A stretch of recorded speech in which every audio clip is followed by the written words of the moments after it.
Good afternoon, friends, and many thanks to Professor Janat Shah and the Spandan team for the wonderful organization they have had, and many thanks for your hospitality.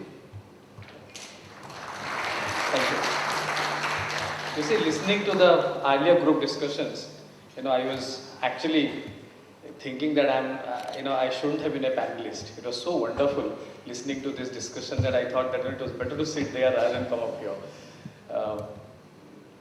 Uh, since morning, we've had some very excellent presentations, excellent discussions, and let me have a disclaimer right at the beginning that I am not an academician.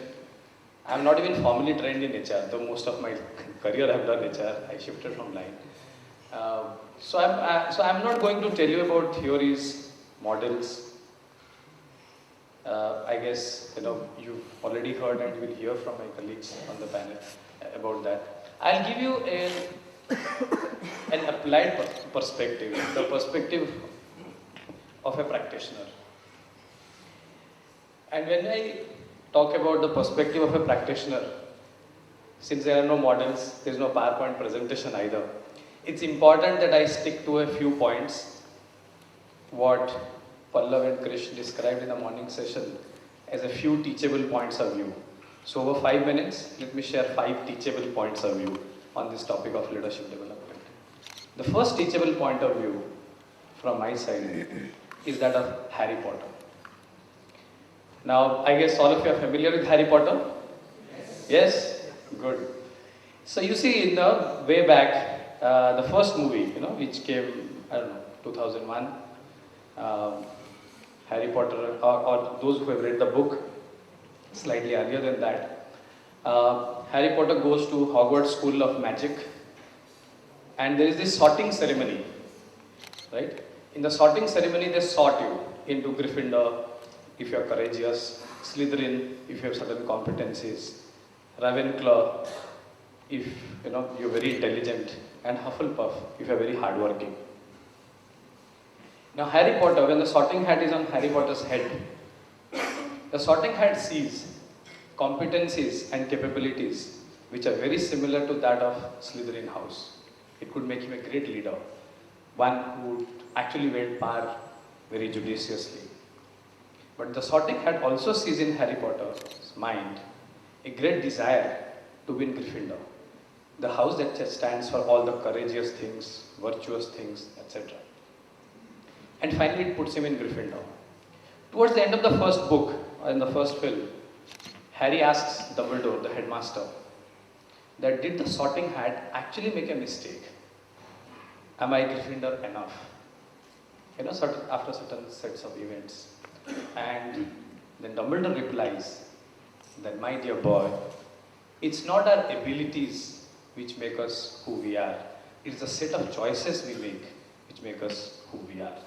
So when we are making leadership development, when you're planning leadership development, the first teachable point of view from a practitioner's perspective is that develop leaders not just for the abilities, but for the choices that you expect them to make. How do we train? How do we equip? How do we find people who will be making the right set of choices which will build the organization for the long term? So that's number one.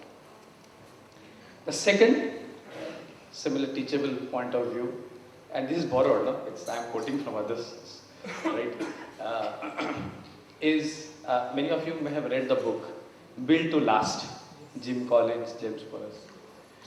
In Build to Last, when they have analyzed so many organizations, they say that what differentiates good companies from great companies, what makes it good to great, there are 3 things.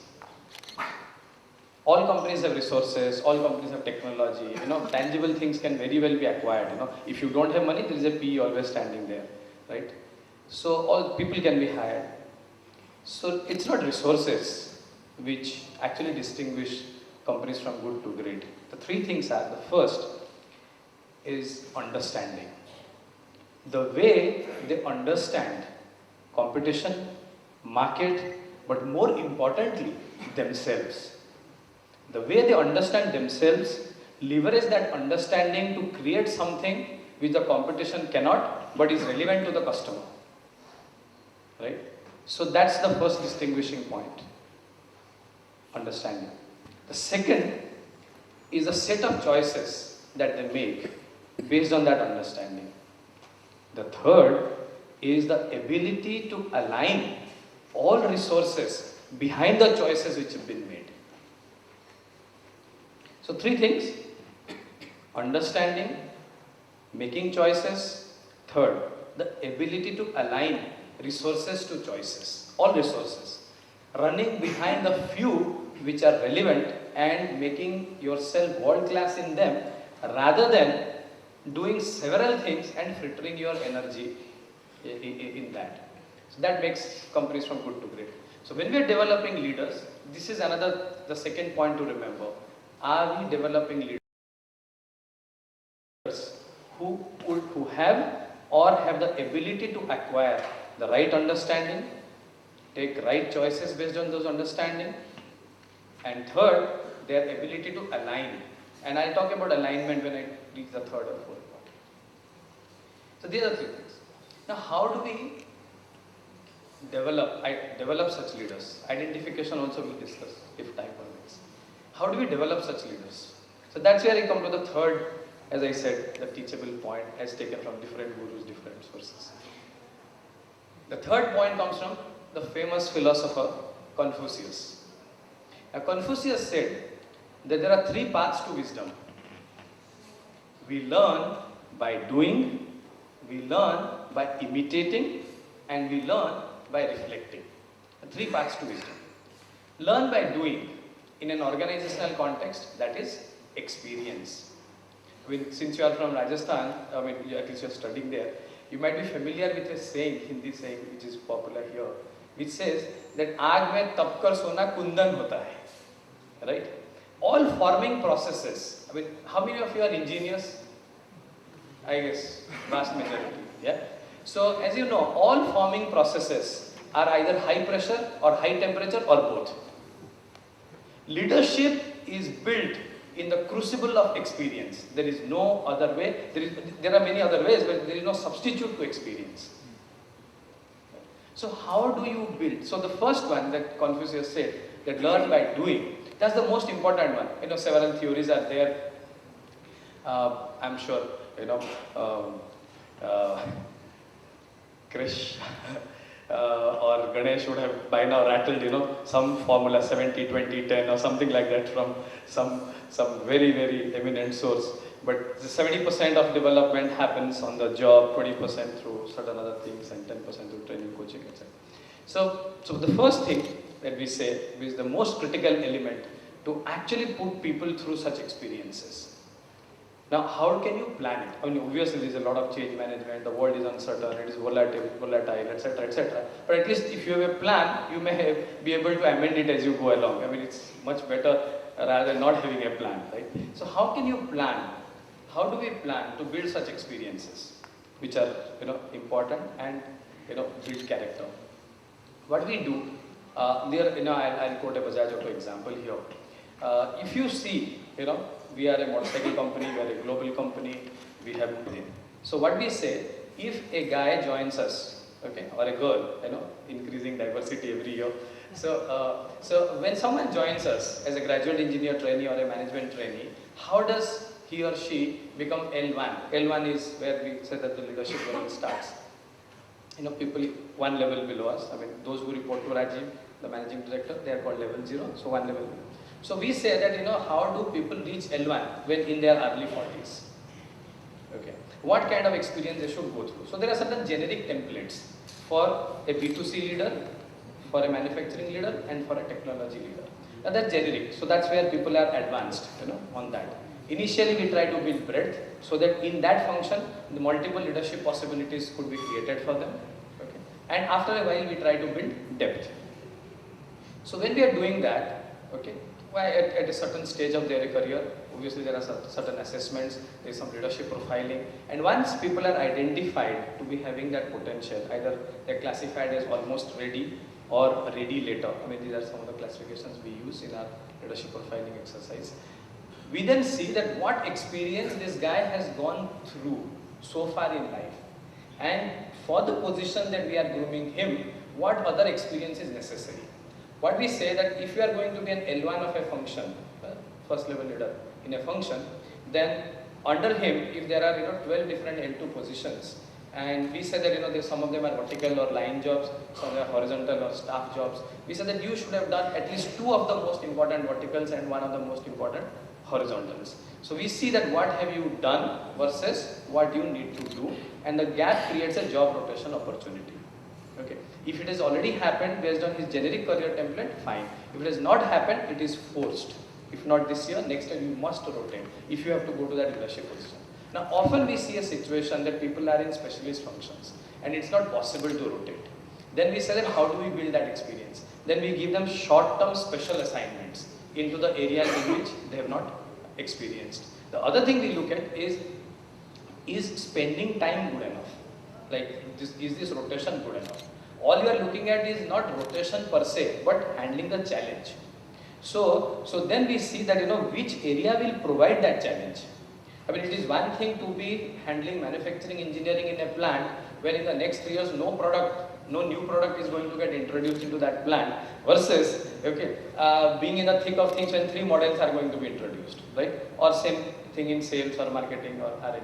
So we said that which will give them the challenge, and sometimes in the job rotation column of the development plan we have written that no rotation but this kind of assignment, because this is what will build that character, where he will actually get tested. Okay, so those kind of things. So this is how we build the talent, because the Confucius learn by doing part. Let me come to the 4th point, which is the learn by imitating or learn by reflecting part. So that's the 4th, according to me, the conveyable. Let me not use the word teachable now. Conveyable point of view is when you are training or coaching, your future leaders, what should you train and coach them on? Now, some of our speakers, earlier in the day, they said that there is a high. There is an extreme high when there is unison between who you are and what the organization is also trying to be, right? So we say that a Bajaj leader or a Bajaj auto leader, he should be what? So we have 2 mirrors, okay? Mirror A, mirror B. Mirror A is the attributes mirror. Intrinsically, what a Bajaj auto leader should be. And mirror B is the behavior mirror, that how should he be achieving things. Okay, the demonstrated part of those intrinsic qualities. So in mirror A, when we look at intrinsic qualities, we said that there are so many competency models, okay, in the world. Which one do you take, okay, or do we develop something on our own, okay? And we generally have a belief of inside out. Those who are associated or have seen Rajiv or associated with Bajaj Auto, they will understand this. So we said that let's look at it ourselves and try to do something which is different. Since we are looking at intrinsic models, intrinsic things, we said that let's go out of this world of competencies. We look at something which is not connected at all. So we looked at homeopathy. That also looks at man in a wholesome manner, right? Rather than giving you a medicine for your ailment, they give you a constitutional medicine, a holistic one. And there is a philosopher, called Dr. Kent. He's a homeopathic philosopher, 100 years old. So there we came across this model. We said that there are 3 layers of man. At the deep within, which is the most important, that layer is the will and understanding layer. Will and understanding. And on the outer, the bones, body, limbs, etc., this is the material body. And connecting the 2 is a vital force. It's our immune system, right? So there is a will and understanding deep inside, there is material body on the outside, and there is immune system which connects the 2. We said that let's translate this into competency language. So we said will is will, because it's the positive motive, that propels everything else. A very strong sense of conviction, a very strong sense of commitment, and unflinching integrity in all situations. This is what will means for us. Understanding, again we wrote understanding. And when we said understanding, let's define understanding. We said that understanding has to have 3 dimensions when you're talking of a leader. Deeply, widely, and thoroughly. Then when your understanding is complete, when you understand something deeply, widely and thoroughly. Why deeply? Because that's what intellect comes out. You are able to solve problems, you are able to deep dive, you are able to go from the what to the why and the how, so deeply. Why widely? Because as a leader, you are not a functional leader. It's cross-functionality which is very important. It is not just solving a problem in a system, but also understanding the linkages with various subsystems and other systems and other parts. The widely part gives the leader an ability to see the big picture, but at the same time, all transcend when required from the strategic plane to the operational plane. So widely.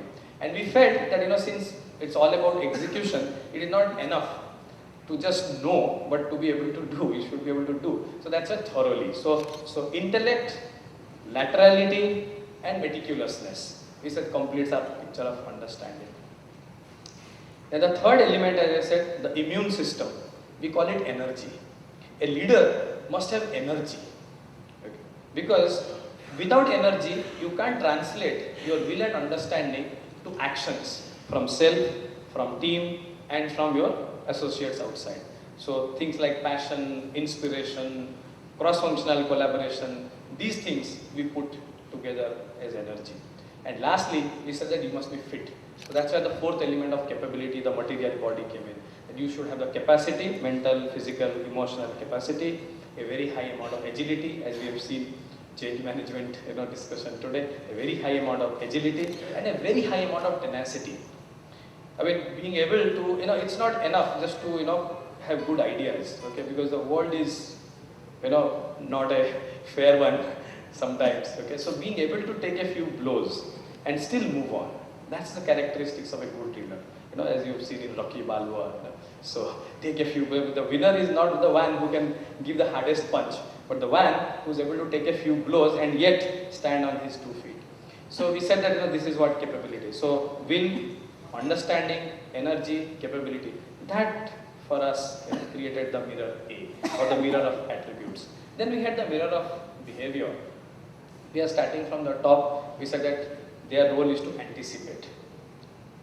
Anticipate changes in the marketplace, anticipate technology, create a vision, create a long-term direction. So the role at the top is one of anticipation. So the behavior expected when you are an L0 manager is that you are great at anticipation. So if an L1 is identified to be having future L0 potential, he is trained on what? Anticipation. He is coached on what? Anticipation.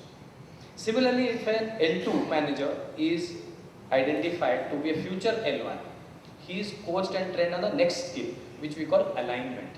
Because if anticipation is done at the top, the vision and the strategy is set, the role of an L1 is to actually cascade that to functional objectives, objectives for various geographies, products, platforms, brands, and achieve them. So the issue over there is one of alignment. So the key competence is alignment, and those who are identified to reach that position, they are trained and coached on alignment. At the next level, that's the level of continuous improvement. That's the process layer. Okay. This is where new ideas, new innovations, those things are required. So there we say that the key competency is one of adaptation. Now we don't use the word innovation because we feel that other people are creating technology. We are adapting them to the product. Okay. So the key skill is that of adaptation or continuous improvement. So how do you adapt? How do you create a culture of excellence? How do you put a continuous improvement program? How do you develop and engage people so that they are always adapting new things? So that's the layer, and those people who are identified to go to L2 from L3, they are coached and trained on how to adapt for their function. And the lowermost, in this managerial hierarchy is the beginning of management, which we call L3. The key skill is that of performance. That's where the targets must be met day in and day out. Customer expectations must be met and surpassed. Ever higher standards of excellence are getting created. So we said that that's where we'll coach on performance. So if you are an L3, you are coached and trained on performance for your function. If you are an L2, the skill is that of adaptation. If you are an L1, it's one of alignment. If you are an L1 aspiring to be an L0, it's of anticipation. That's how we complete the other two triangles, other 2 points of the Confucius, 3 paths to wisdom triangle. So I think I've spoken enough, almost 7-8 minutes now. Okay, so let me end here. I'd like to conclude by saying that we're not perfect. Okay. We'll take questions. We're not perfect. There's a lot of scope to improve. But we also believe that the aim of life is not to be perfect, but to be full.